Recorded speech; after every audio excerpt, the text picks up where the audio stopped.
On est parti là? Ouais, c'est parti. Le micro est tourné depuis tout à l'heure, ouais, c'est bon. Attends. Il y a un truc chelou. Vas-y, clap pour voir. Pourquoi c'est aussi... Je comprends pas. Tu veux un thé? Ouais, j'aime bien. Est-ce que... Alors...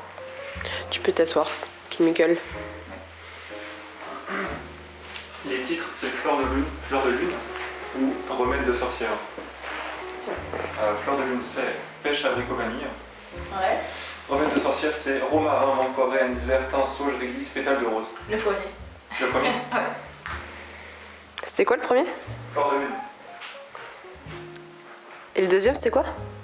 Remède de sorcière, c'est celui qu'on a pris. Ah ouais. Le premier avait l'air plus sucré, plus fruité. Pour les micros... Bon, Axe, on va t'expliquer.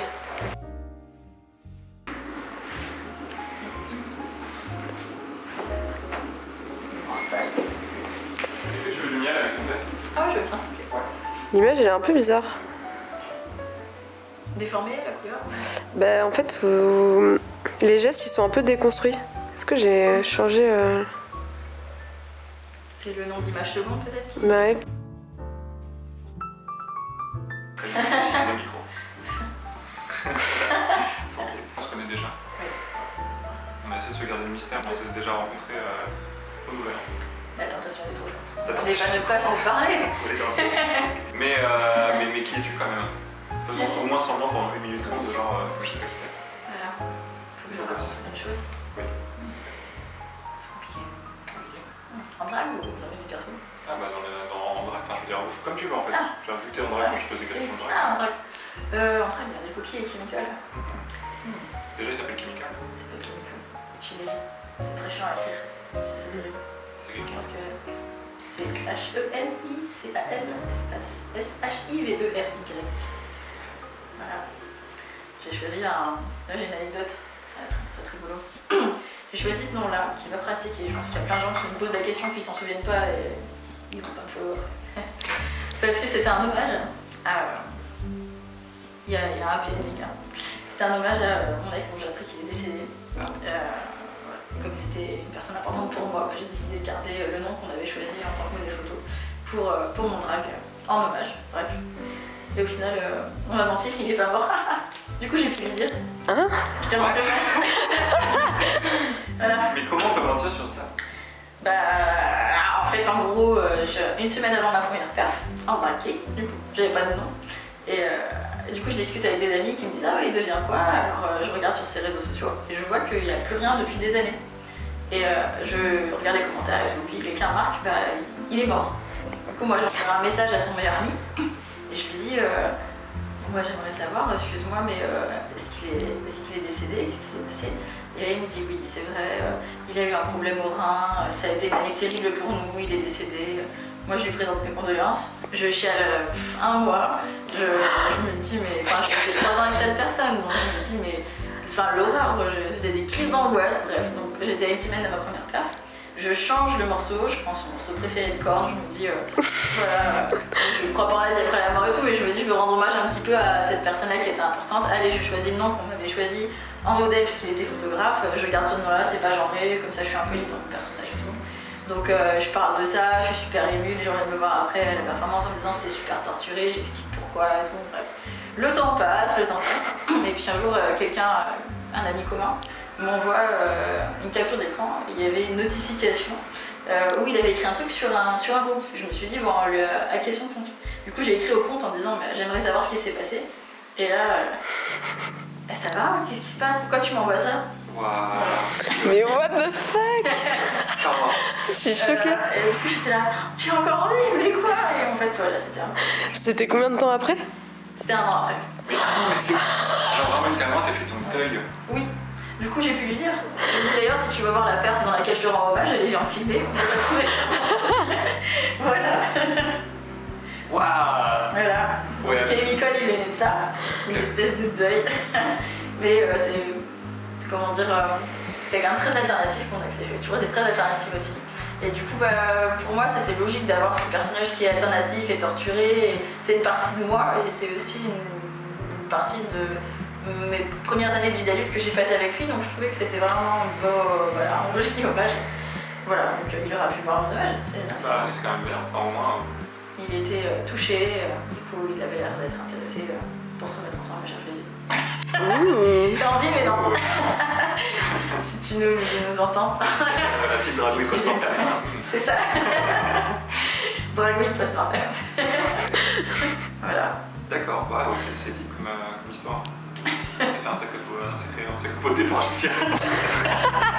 C'est une histoire, d'ailleurs j'ai fait une petite interview pour une pote, qui est Lilias, donc voilà, dans laquelle elle me demandait pourquoi j'ai ce nom-là et j'ai expliqué que mon ex était mort, blablabla. Et voilà, maintenant je peux enfin rectifier les choses. Non, il est toujours là. Voilà, il va bien. C'est quoi ton groupe sanguin? A plus. Même en drague. Le chemical. Je pense que je serais plutôt genre type ou négative. Bah oui. Si vous avez la référence du groupe, super groupe. Ah non, Ah non. la vraie. Un super groupe. On a des petites madeleines, parce que du coup je me dis bon au cas où, tu vois, pour le gluten et tout, c'est des madeleines sans gluten. D'accord. Mais elles sont prévues dans plein de petits sachets individuels en plastique. Ce qui fait que ces trous elles sont très bonnes, mais que pour chaque madeleine mangée, une petite tortue meurt. Voilà. C'est joli tout ce qu'on se dit aujourd'hui. Et effectivement, du coup, tu as j'aime ce que je prends un format vachement interview, tu as un type de drague très alternatif, Ouais. de ce que je peux voir. Ouais, je pense qu'il est adapté aussi au style musical que je choisis de performer. Je m'adapte, hein. C'est pas toujours aussi dark que ça, parce que bah, des fois j'aime bien des trucs un peu rigolos, quoi. Ouais. Déjà fait, un peu plus classique. Mais moi j'ai toujours évolué dans un environnement très alternatif, très post-punk, musique gothique années 80, etc. Toute l'imagerie qui en découle, les Cure, Succession de Banshees, enfin l'imagerie comme ça un peu. Donc je voulais mêler mes goûts musicaux avec mon drag, mon personnage, et j'ai toujours adoré. Donc voilà, d'une certaine manière, c'est aussi une partie de mes vêtements, quoi. Au final, mon drag, c'est aussi mes fringues que je vais porter dans la rue. Ok. Et toi, du coup? Projet Comment c'est Shy girl. Et ben, ouais, alors il y a de la perf qui va venir, mais dans le sens où, en fait, ce projet-là, moi à l'origine, je faisais un peu de la, je faisais de la musique, et j'avais déjà fait des lives sur Bordeaux. Mais bon, j'étais sur un projet un peu plus, déjà un peu, qui avait un truc décalé, mais qui était moins visible. Et qui était sympa mais qui m'ennuie un peu par la force dans la pratique, et du coup voilà, Axe, moi c'est un truc qui me permet de me renouveler un peu et de me faire plus plaisir, me donner plus de liberté dans ce que je fais. Donc il y aura toujours la partie musicale qui va sortir. Là je suis en train de bosser sur les morceaux et je vais essayer de me tenir de faire un clip par morceau systématiquement, pour que ce soit plus fun. Mais aussi ce qui m'intéresse, c'est de pouvoir faire exister ce perso dans d'autres contextes que là où on l'attend, et où juste pour moi en fait on a plus de contextes dans lesquels exister comme ça, d'où cette idée là déjà. Parce que c'est cool, et puis j'aime bien avoir des conversations en fait, c'est cool, j'aime bien écouter les conversations, peut-être que les gens aiment vraiment écouter nos conversations aussi. Et après, je sais pas, essayer de diversifier un peu les trucs, genre faire du DJ set, faire des trucs, j'en sais rien, peut-être pas vraiment me laisser ouvert sur tous les types de médias que je peux utiliser, et tous les différents types de plateformes, etc. Voilà, c'est un peu l'idée. Trop cool, franchement, quand j'ai vu ton perso sur Tinder, est-ce qu'on peut le citer? C'est-à-dire la vie à la femme si jamais. Bah oui, parce que c'est légal. Est-ce que c'est légal? Ouais, sur une appli. Est-ce qu'on doit dire sur une appli de rencontre bien connue, la flamme? Parce que, est-ce qu'on a le droit de citer une femme comme ça? Donc, anyway, j'ai vu ton profil et je me suis dit, waouh, mais cette personne est beaucoup trop cool, j'adore ce type de personnage et tout. Musique, esthétique et tout, je trouve trop bien. C'est pour ça que je t'ai dit, tu serais trop bien à la soupe du goûter. Et oui. C'est extraordinaire. Ouais, carrément. Voilà. Et quel premier match, quel premier date quand même? Oui, quelle chance. Merci. Ah, ouais, j'espère que je te ramène chez moi ce soir. Non, je sais pas ce que tu veux, franchement, je laisse faire. Hello. Dis pas non. Là, tu peux. Je vais couper. Mais oui, ce que je disais, c'est que de base. Je vais dire un truc. T'as dit un truc? Non, je voulais m'abstenir de genre de blague. Dans un safe space, sauf si la blague est pas safe. Non, c'était hyper doux, j'allais dire comme mon packer. Ah non, ça va, c'est bon, ça passe. Ça passe. Oui, c'est bienvenu. Et oui, ce que je voulais dire, c'est que de base, du coup, sur Tinder, voilà, on a discuté un peu du format de ça, parce que bon, c'est la première fois qu'on fait ça, et que je fais ça, que tu fais ça, qu'on fait ça, que tout le monde fait ça, que le gars fait ça. Oui. Et que du coup, je me suis dit, que c'était peut-être bien si on se disait pas trop de trucs, moi je place beaucoup de textes pour rien, mais bon qu'on se dise pas trop de trucs pour se découvrir un peu sur le moment. Mais bon, on a été tellement attirés l'un par l'autre que du coup on a parlé. Et du coup, le avantage par contre c'est qu'on a des grandes lignes assez intéressantes qu'on peut peut-être replacer un peu. C'est vrai. Dont il y avait du coup la question de, alors après c'est à toi de dire, la question du genre, si c'était confortable d'en parler, et si tu as envie d'en parler. Et aussi la question de la visibilité, mais bon peut-être que ça prendra moins de place, mais la visibilité des drag queens par rapport, aussi des drag queens par rapport aux drag queens. Voilà, qu'on peut aborder tranquillement si t'en as envie. Allez, la visibilité des drag queens. Après, je donne mon petit avis et c'est mon avis à bordelais, peut-être qu'à certains endroits c'est un peu différent. Bref, mon ressenti, on va dire au niveau mainstream, entre guillemets, quand je parle à des gens qui connaissent pas le domaine, qui connaissent pas les drag queens non plus, quand ils me demandaient c'est quoi ton dada, c'est quoi ta passion dans la vie, qu'est-ce que tu fais, et je leur réponds je fais du drag, je suis un drag king. C'est rigolo parce que tout le monde sait ce que ça veut dire king et queen, tout le monde connaît l'univers drag au moins de nom, mais à chaque fois j'ai le droit à c'est quoi. Et quand je leur dis tu vois les drag queens, c'est pareil mais en garçon. Ah ça existe. Je me dis mais comment on peut ne pas imaginer que ça existe. Je veux dire il y a des bassines bleues, il y a des bassines rouges, je peux dire. C'est un peu con, enfin. Donc c'est pas connu. Ah bon, il y en a qui font ça. Oui. Et c'est vraiment une réponse quasi exclusive que j'ai de tout le monde. Et après les gens qui sont plus concernés dans le domaine et tout, bon, j'ai l'impression que c'est quand même Après il y a une volonté quand même de mettre en valeur ces dernières, je dirais cette dernière année, parce qu'on en parle pas mal. Il y a des scènes king.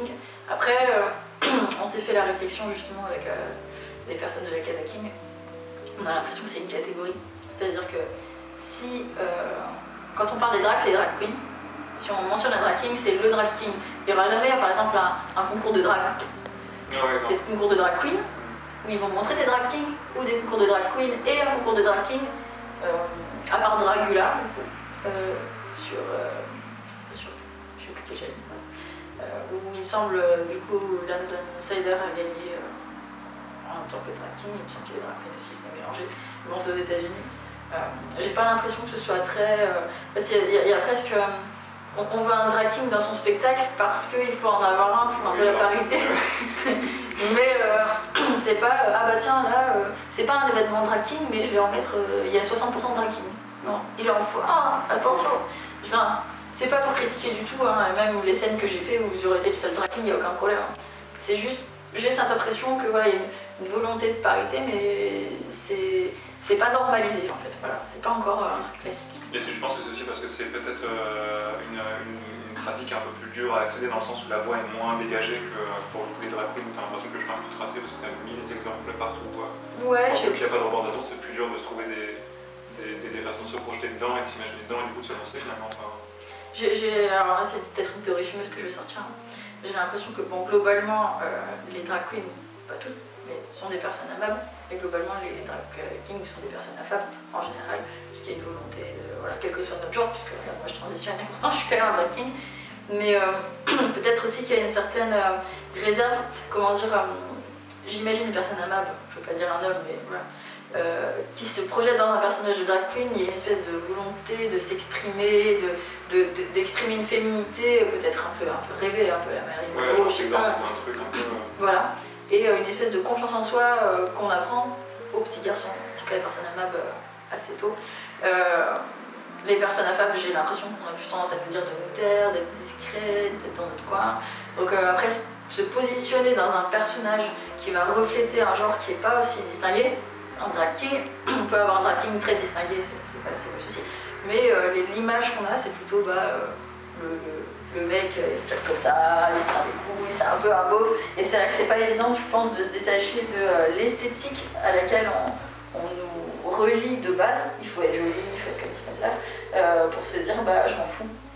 Je vais me tenir comme un bonhomme, je vais, par exemple, me maquiller d'une autre manière. On t'apprend à avoir, je sais pas, il faut avoir des jolis yeux de biche, mais là non, il faut durcir ses traits, il faut se faire des rides, il faut se marquer les traits. Peut-être que c'est pas forcément évident de renoncer à la version de l'esthétique qu'on nous a appris depuis l'enfance. Ça rejoint un peu ce que tu as dit dans le sens où comment dire, j'ai totalement oublié ce que je voulais dire. Sérieux? Est-ce que vous voulez peut-être clarifier certains termes comme AFAB et AMAB? Oui, c'est vrai. Ah oui. Ah. Alors les personnes AFAB, les personnes assignées femmes à la naissance. Et les personnes AMAB, c'est les personnes assignées garçons à la naissance. Donc globalement, les personnes AFAB sont nées avec une vulve et les personnes AMAB sont nées avec un pénis, quel que soit leur genre. Voilà. Et quand je vois des drag kings et des drag queens, même en dehors de la scène, qui vont hoster, des choses comme ça, j'ai l'impression de voir, comment dire, les drag queens, en mettant du maquillage et tout, on a l'impression qu'il va y avoir beaucoup de prise de confiance en soi, la prise de parole est facile. C'est du genre, j'ai pris tous les avantages d'être une femme et d'être sexy, de savoir que je le suis, mais en même temps avec la confiance en soi qu'on a quand on a été éduqué d'une manière qui n'est pas trop oppressive, tais-toi, reste dans ton coin, prends le moins de place possible. Alors que les drag kings, il y en a qui ont beaucoup de prestance sur scène, il y en a aussi qui bossent très bien, il n'y a pas de souci.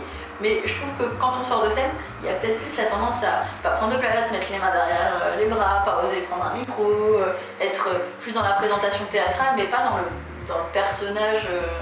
Voilà, après, c'est une impression globale que j'ai, c'est pas le cas de tout le monde non plus, mais je me dis que si c'est voilà, une impression générale comme ça, c'est peut-être lié à l'éducation de la personne. Voilà. Bah, dit comme ça, je trouve ça très sensé. Mon truc, pour une petite historique musicale, mon truc c'est vraiment plus les années 80 et la musique inspirée des années 80 actuelles, comme She Passed Away par exemple. Pourquoi? Bah, j'ai eu beaucoup de harcèlement scolaire. Yeah. Moi j'avais pas d'amis, donc j'ai pas trop connu les trucs, j'écoutais pas la radio, j'avais pas nécessité de connaître les trucs à la mode. C'était pas. Voilà, moi j'ai découvert en regardant MTV les cours, j'ai eu un énorme flash sur ce groupe que j'ai adoré. J'ai découvert d'autres trucs dans le même style. Du coup, ça m'a amené à des choses qui n'étaient pas du tout modernes pour ma génération, quoi. Et de toute façon, vu que j'avais pas de point de repère culturel, bah, je me suis fait ma propre petite culture, quoi. Et après, j'ai trouvé des gens qui aimaient bien ça aussi. Voilà. C'est pas bien le harcèlement scolaire, harcelez pas les gens. Mais écoutez de la musique post-punk quand même. T'as quel âge, Kimiko? J'ai 29 ans. T'as quel âge, Axe? J'ai 28 ans. Je voulais parler de genre aussi d'ailleurs. Ouais, non, ouais. Donc, J'ai. ce qu'on va dire. On a un morceau de chocolat pendant que tu fais l'introduction. Vas-y. Ah, je fais l'introduction. Du coup, vivre Chemical, ça m'a permis de, à travers lui, vivre des situations que j'aurais pas assumées en tant que moi, je sais pas, au niveau de la liberté d'expression, genre ne pas s'épiler, voilà, ou par exemple être topless, parce que bon, certes, il y a une notion de binding, je me suis du tape pour cacher la poitrine, mais bah, je me tiens torse nu et je me sens mieux quand je suis torse nu. Le fait de faire du drag, par exemple, ça m'a permis de pouvoir être topless à la plage. Parce que bah, j'ai l'habitude d'être, même s'il y a du scotch, voilà, d'être dans ce rôle-là où je suis pas obligée faire attention, il faut être sexy mais pas trop, machin, d'avoir moins de prise de tête, plus de liberté par rapport à mon propre corps et de pas complexer de moi-même. Là, je parle d'expression de genre, donc c'est ce que je disais, mais au niveau de la transition médicale que j'ai entamée, c'est quelque chose qui me trotte dans la tête depuis quelques années, plus dans l'idée que j'ai envie de le faire, c'est-à-dire que c'est pas je déteste mon corps, je suis pas des dents bon, c'est pas le mien, ma poitrine elle est pas moi, je veux qu'on me la coupe, c'est pas ça, c'est vraiment j'ai envie de vivre les deux expériences, peut-être mon côté punk, je sais pas, je m'en fous, je prends de la tête parce que je peux et voilà, je me sens pas femme, je me sens pas homme, ça me semble, je pensais que tout le monde était comme ça, je sais pas, peut-être, est-ce que vous vous sentez homme ou femme? Voilà. Donc je transitionne sans que ce soit un sentiment extrême d'appartenir au genre imposé à celui qu'on m'a assigné, mais en ayant quand même la sensation extrême de ne pas appartenir à celui qu'on m'a assigné.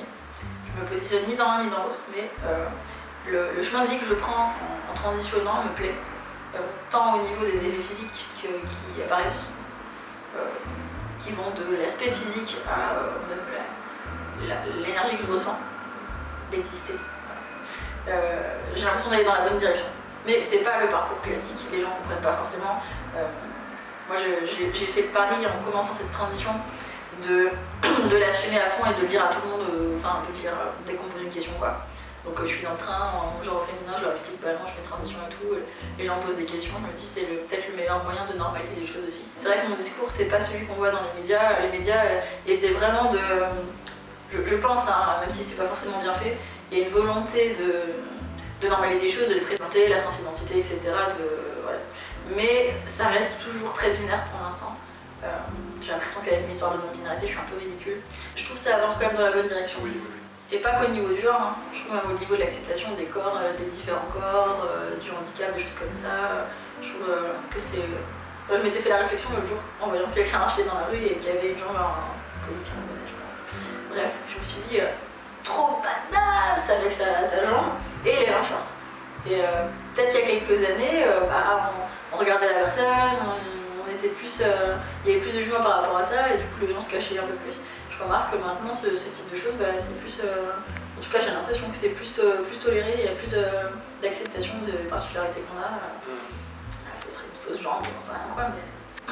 Ouais, il y a un rapport à l'image qui est ultra présent dans le sens où forcément, nous on est une génération qui a quand même évolué beaucoup avec internet, c'est un truc ultra présent et du coup nous donne accès à une imagerie qu'on n'a pas dans la vie quotidienne parce que du coup on est moins confronté à des personnes en situation de handicap, à des personnes qui sont actives non-binaires, ces choses-là. En fait, et du coup plus notre rétine s'habitue à voir ces choses-là, plus ça se normalise et après c'est pas le cas de tout le monde, encore une fois, c'est l'avancement que des fois il y a du retard sur certaines choses. Il faut chercher de l'info. Je me rends compte, par exemple sur YouTube, quand j'ai commencé ma transition, forcément je cherchais beaucoup de vidéos de personnes FTM qui montraient leur voix, leur changement physique, etc. Donc j'étais connectée sur mon compte YouTube et j'avais donc dès que je marquais FTM des suggestions de gars trans qui parlaient de leur vie, etc. Bref. Et un jour je me suis dit tiens je vais écouter des trucs comme ça pendant que je suis au taf et je n'étais pas connectée, du coup c'était pas mon ordi à moi. J'ai marqué FTM, je ne suis tombée que sur des témoignages de détransition. Et je me suis dit, la détransition, c'est très peu de personnes. 2%, je sais pas. Non, bref. Ça touche très peu de personnes, mais quand je suis plus moi avec mon historique habituel et les recherches qui m'arrangent moi, et que je marque juste FTM, je tombe sur pas mal de témoignages de personnes qui regrettent, etc. Donc c'est pas la même ligne que quand il y a mon historique à moi et que du coup le logiciel, leur algorithme va me proposer ce qui m'intéresse. Je me dis, quelqu'un qui veut se renseigner sur les transitions de genre et qui regarde sur YouTube, il va pas voir la même chose que moi. Les médias vont souvent présenter la transidentité comme étant un état de souffrance. Alors, dans un sens, mais comme l'homosexualité, j'ai envie de dire sur tous les sujets LGBT et d'autres, on va essayer de faire peut-être un peu pleurer dans les chaumières. C'est pour attirer aussi un capital sympathie. Je dis pas, il y a une notion de on va présenter la vie qui est dure de quelqu'un qui ne s'acceptait pas et qui machin. Donc je comprends aussi qu'il y ait cette direction-là, mais il n'y a pas d'exemple positif. Du coup, c'est pas forcément évident aussi quand on réalise soi-même la direction qu'on veut prendre dans la vie, de se mettre à la place des gens, des exemples qu'on voit à la télé. Parce qu'ils vont vraiment regrouper, en tout cas je pense au truc qui était passé sur M6 là, quelqu'un qui se sentait mal, qui était un peu enfermé, qui n'aimait pas son corps, et maintenant ça va mieux, mais il y a de la chirurgie, c'est lourd et c'est dur et les gens n'acceptent pas. On montre jamais le positif. Et c'est vrai que quand je passais mes nombreuses soirées avec mes amis à leur dire je veux transitionner, mais est-ce que je le fais, est-ce que je le fais pas, est-ce que je me trompe, c'est dur, j'ai pas de dysphorie physique comme je le perçois chez certains de mes amis, en tout cas, voilà. J'ai une amie que j'aime de tout mon cœur, d'ailleurs, si tu m'entends, bref, qui m'a dit, tu sais, il faut peut-être qu'au lieu de chercher la dysphorie, tu cherches l'euphorie. Qu'est-ce qui te rend euphorique? Qu'est-ce qui te rend heureux, en fait? Heureux. Et là, je me suis dit, c'est vrai en fait. C'est pas parce que quand je me regarde dans le miroir sans vêtements, je me dis pas, je me déteste, que ça veut pas dire que je me sentirais pas encore mieux en transitionnant parce que j'ai envie de le faire. Et c'est comme ça qu'un pote que j'avais pas vu depuis longtemps m'a demandé, mais pourquoi tu fais ça? Et je lui ai dit, pourquoi pas. La science me permet de le faire, la médecine me permet de le faire, le corps humain me permet de le faire, alors je peux le faire. Après, quand je parle à des personnes transgenres qui ont beaucoup de dysphorie, il y a un gros sentiment d'appartenance au genre ressenti. Ouais. Et quand je parle à mon meilleur pote, il dit non, mais moi, désolé, mais je suis un mec, c'est tout, je suis pas non-binaire. Oui, je me sens homme, je suis un homme à fond. J'entends, je l'entends. Par contre, moi, je le vis pas. Franchement, après, il y a un peu cette réflexion par défaut. Oh, mais c'est tellement difficile de transitionner physiquement. Pourquoi le faire? Je veux dire, si tu sens ni l'un ni l'autre, t'as qu'à rester comme t'es de base. Non, parce que comme je suis de base, j'ai pas choisi. Du coup, ça me fait chier. J'ai pas envie. C'est impossible. Transitionner, c'est aussi prendre un certain contrôle sur son apparence, son passé, entre guillemets. On n'est même pas obligé de faire des transitions complètes. On n'est pas obligé de changer tous ses vêtements, de prendre des hormones pendant 10 ans. On peut faire 6 mois avec, 6 mois sans, on peut avoir une apparence plus androgyne, on peut transitionner, détransitionner, enfin... voilà, il y a plus de possibilités que ce qu'on nous présente, quoi. C'est pour ça que j'ai fait le pari d'en parler librement dans la vie de tous les jours, à médecin, n'importe qui, voilà, parce que je me dis, par exemple, j'ai pris un Uber pour rentrer chez moi, et dans le taxi, enfin dans Uber, pardon, donc la conductrice, c'est bien, la conductrice, waouh. On parle de prise de sang, je parle de ma prise de sang qu'on m'a ratée, enfin anecdote, et là elle me dit, ah c'est un peu déplacé, mais pourquoi vous avez fait une prise de sang, vous avez des problèmes de santé? Du coup je lui ai dit, bah en fait non, c'est pour commencer la testostérone. Et donc il se trouve que c'est la maman d'une personne du coup qui est en questionnement sur son genre et qui lui a annoncé penser être un garçon. Voilà, donc une personne à femme, hein, aucune personne dans la même situation que moi. Et, mais c'est quelqu'un qui a 11 ans, quoi. Donc, vraiment début d'adolescence, donc forcément elle s'inquiète, hein, la mère, ah mais du coup ma fille, mais machin, et si, elle regrette, etc. Et je pense que je l'ai pas mal rassurée parce qu'elle était tellement paniquée en se disant mais chirurgie, hormones, cancer, oh mon dieu. Et là le fait que j'en ai parlé librement, ça a fait que ça a lancé ce sujet alors qu'elle ne l'aura pas vraiment avec d'autres gens, quoi. Je lui ai expliqué l'aspect médical, les risques, voilà. Et enfin, les risques du film, elles sont pas si... Et ça l'a rassurée, je pense que les conseils que je lui ai donnés, j'espère que ça aura pu apaiser un peu leur relation. Je lui ai dit, bah, si votre fils ou votre fille, vous verrez bien, a envie que vous l'appelez comme ceci ou comme cela, faites des tests, de toute façon, on n'est pas transitionnel avant un certain âge, donc voilà, j'espère que ça aura pu améliorer un peu leur relation, quoi. Alors que j'en aurais pas parlé parce que j'aurais peur d'être jugée, bah peut-être que là, elle serait encore à un autre stade de cheminement, je sais pas.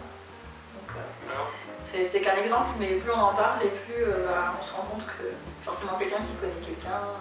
Je me demande même si au bout d'un moment, on va pas juste abolir la notion de genre. Il faut parler à la cave de ça.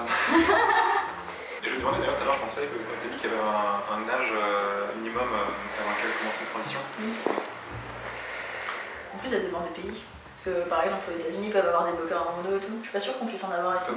Des bloqueurs hormonaux. Des bloqueurs hormonaux? Oui, par exemple, je le vois surtout sur une femme trans par exemple, qui a toujours su qu'elle était une femme trans, et du coup elle a 11 ans.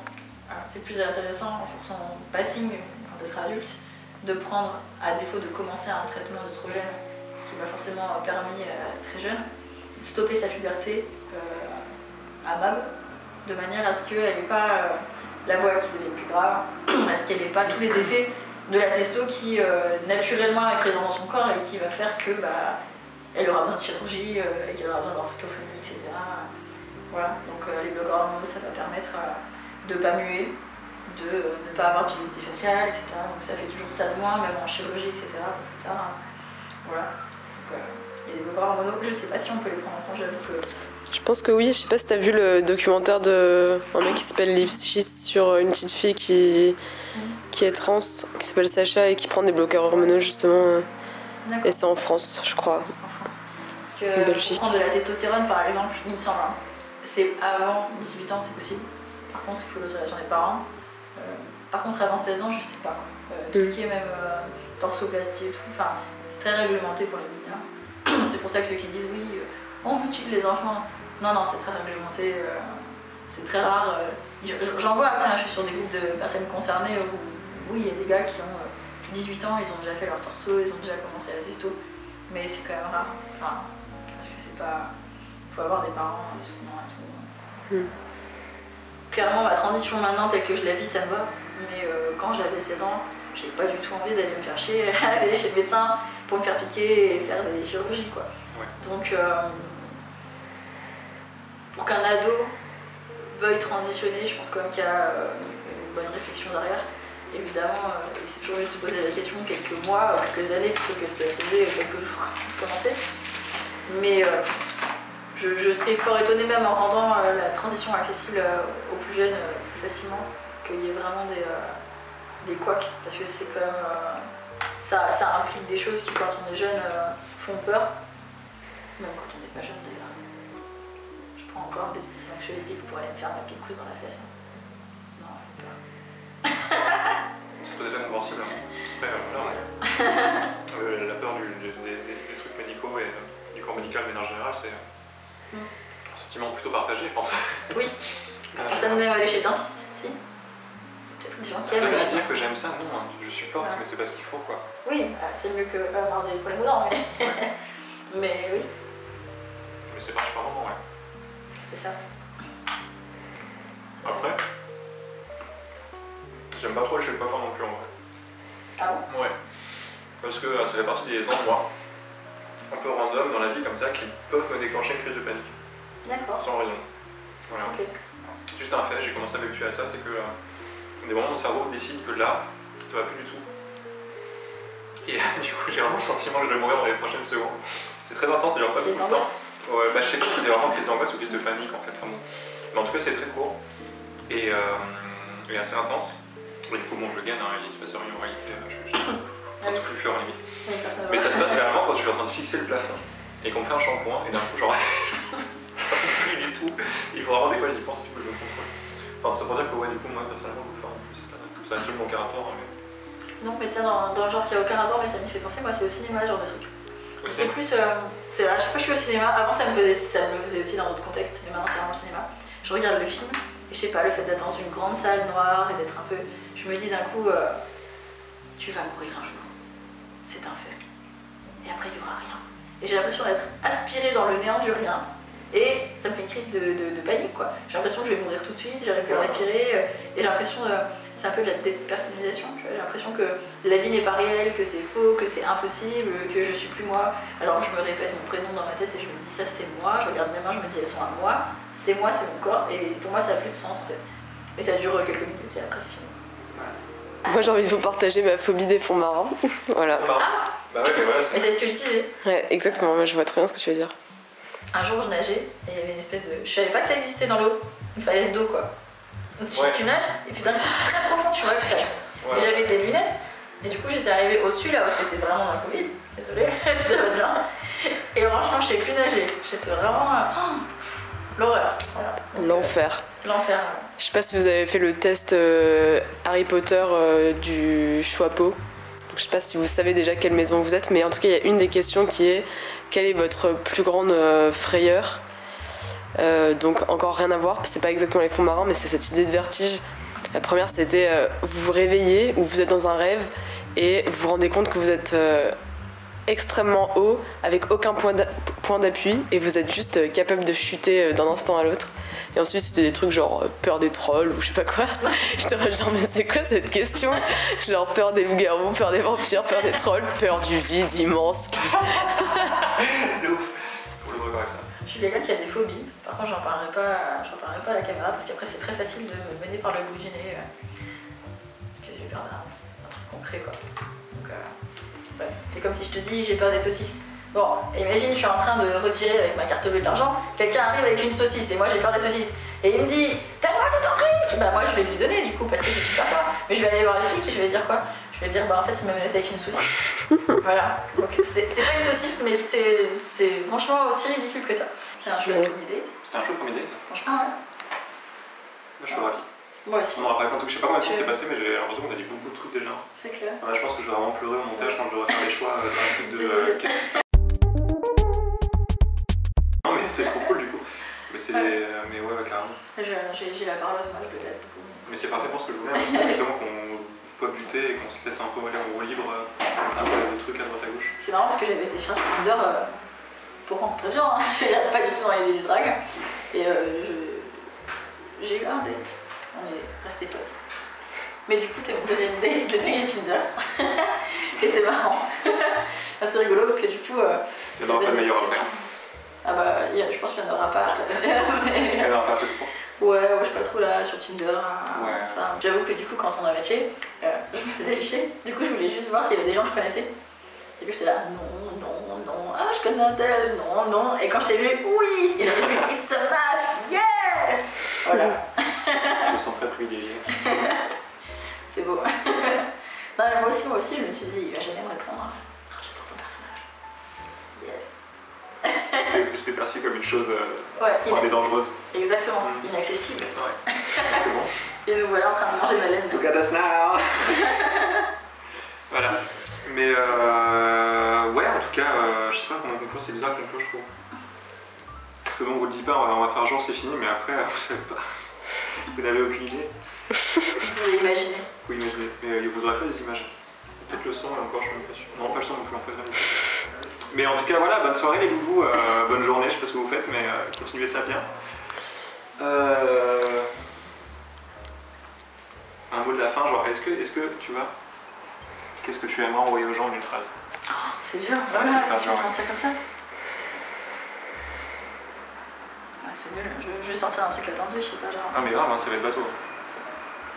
Bah, faites ce que vous voulez dans la vie, hein, on vit qu'une fois. Éclatez-vous. Cherchez l'euphorie. Voilà. Cherchez l'euphorie, c'est bien, je pense. Cherchez l'euphorie. Ciao.